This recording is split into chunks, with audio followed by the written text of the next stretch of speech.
Running 119 na tayo. Tinatry natin itong sasakyan. Satisfied naman tayo sa kanyang performance, sa kanyang takbo. Actually parang ang bilis-bilis nga niya eh. So ayan, subukan natin siya guys, no? Para makita nyo rin yung performance niya, no? Nagandaan ako sa arangkada nito guys.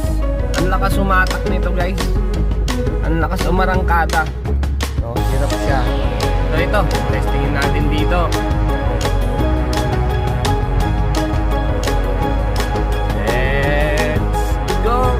Hello po mga biyista, magandang araw po sa inyong lahat. Kung nasan man po kayo ngayon ay welcome back na naman po sa aking YouTube channel. Ngayong araw ay meron na naman po tayong pagkikwentuhan at pag-uusapan. Dahil nga nung nakaraan nabangga yung ating sasakyan sa likod. So ngayon kailangan po itong ipagawa at wala tayong magagamit na sasakyan. Kaya ang ginawa ng ating mga amo ay nag-rent a car na lang po tayo. At ito yung igagawan natin ng content ngayon. So ito po ang ating nirentahan na sasakyan, ang Kia Sonet.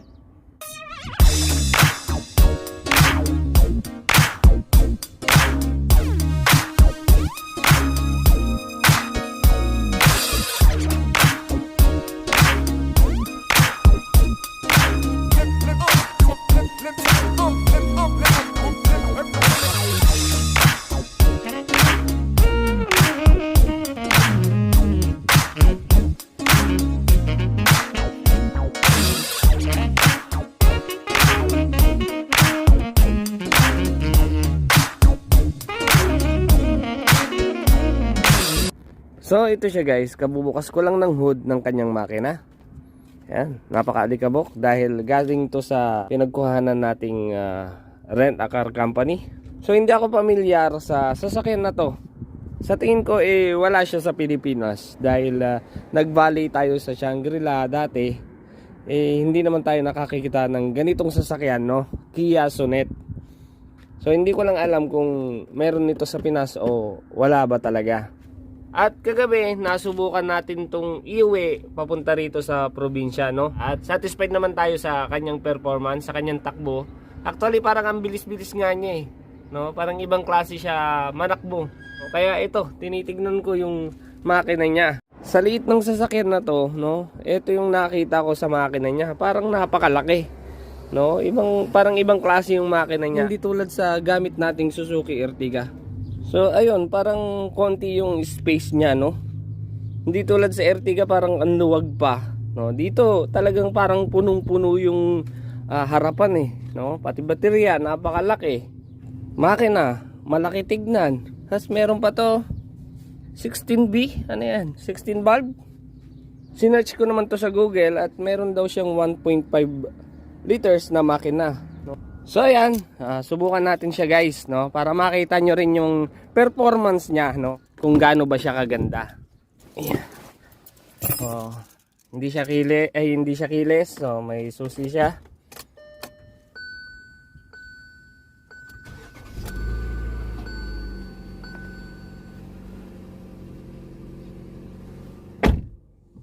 So ayan po siya guys. Meron na rin siyang Bluetooth. Ganda nung panel niya sa radyo. Oh, malaki. Malaki siya. May mga mode siya rito, no. Wala lang siyang cruise control, no. Pero okay naman siya. So ayun, ito yung mga aircon niya, no. Napakaganda tignan. 5-seater lang po siya. Napakaliit lang. Kung tinitignan ko nga sa side mirror, parang para akong tokong, no, nasanay ako sa may medyo mahaba-haba yung pitan ng sasakyan. So digital din po yung kanyang panel board. Pero malaki siya, malapad. No? So pag start natin guys, napansin natin na parang okay agad yung RPM niya. Parang hindi siya tumaas ng husto. Hindi tulad nung sa gamit nating Ertiga, pag start mo at malamig pa yung makina, napakataas ng RPM niya, tas unti-unti siyang bumababa. Samantalang ito kay Kia Sonet, pagbukas natin sa kanya, yung RPM niya parang maayos na agad, no? Tas parang kalmado agad yung makina niya. So yun, subukan natin siya guys, para maipakita ko sa inyo yung ganda ng kanyang takbo. Nagandahan ako sa arangkada nito guys.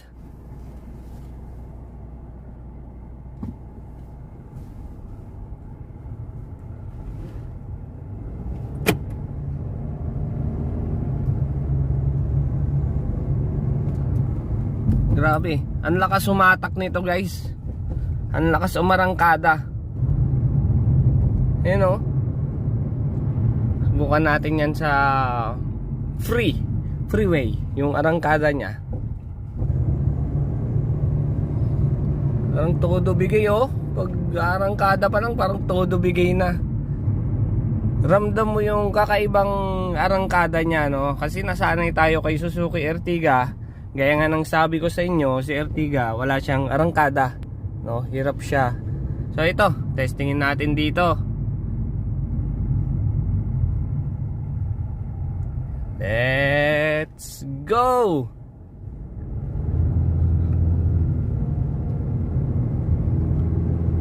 Grabe to, paakyat pa to guys. Yan siya. Oh, baka simple.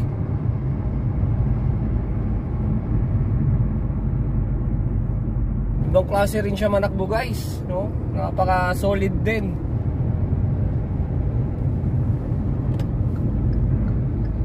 Napakaganda ng kanyang tunog pag magsisignal light ka.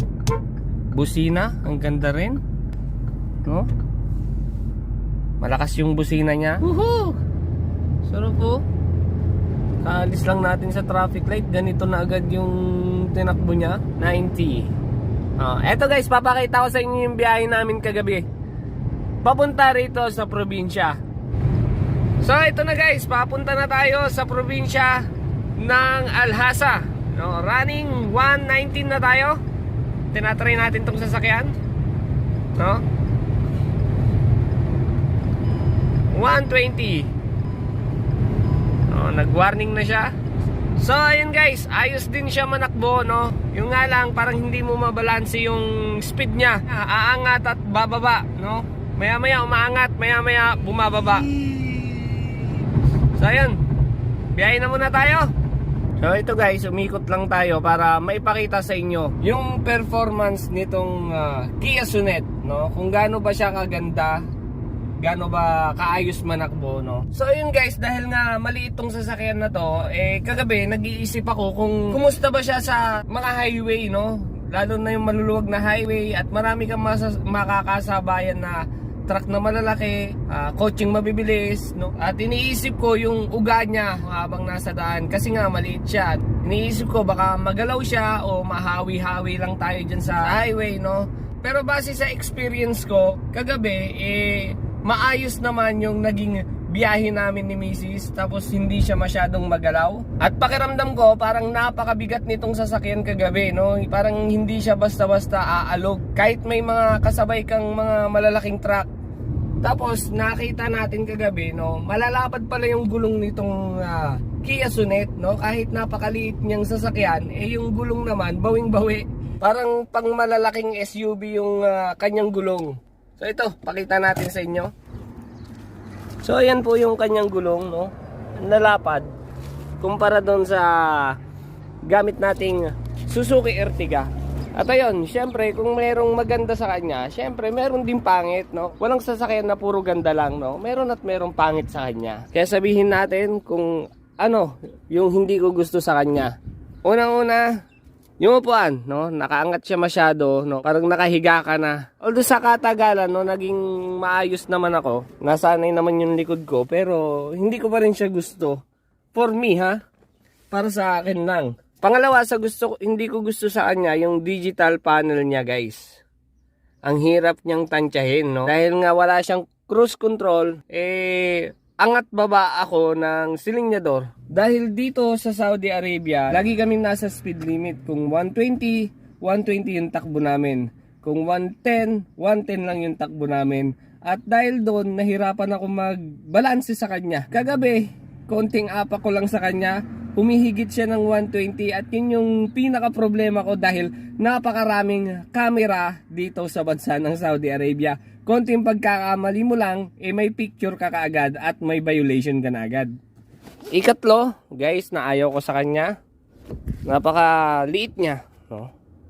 Kung ito medyo hinabahabaan sana, o napakaganda sanang tignan, At ito po ay para lang siguro sa mga maliliit na pamilya, no? Pero para sa malalaking pamilya, parang negative siya. Parang hindi ko siya kursunada kasi maiksi.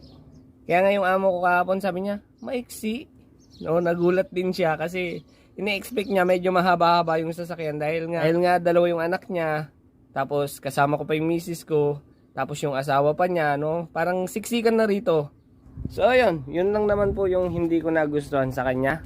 Tapos, isa pa, hindi siya pang lalaki. Mas maganda siya tignan sa babae. Mas bagay na bagay to tignan pag babae yung nagdadrive sa kanya. No? Dahil sa iksi, dahil sa ganda, no? So, yun lang po guys ang ating maikling performance review about sa Kia Sonet. So, maraming salamat po ulit sa panonood. Hanggang sa muli mga bihista, ingat po kayo lagi. Bye-bye!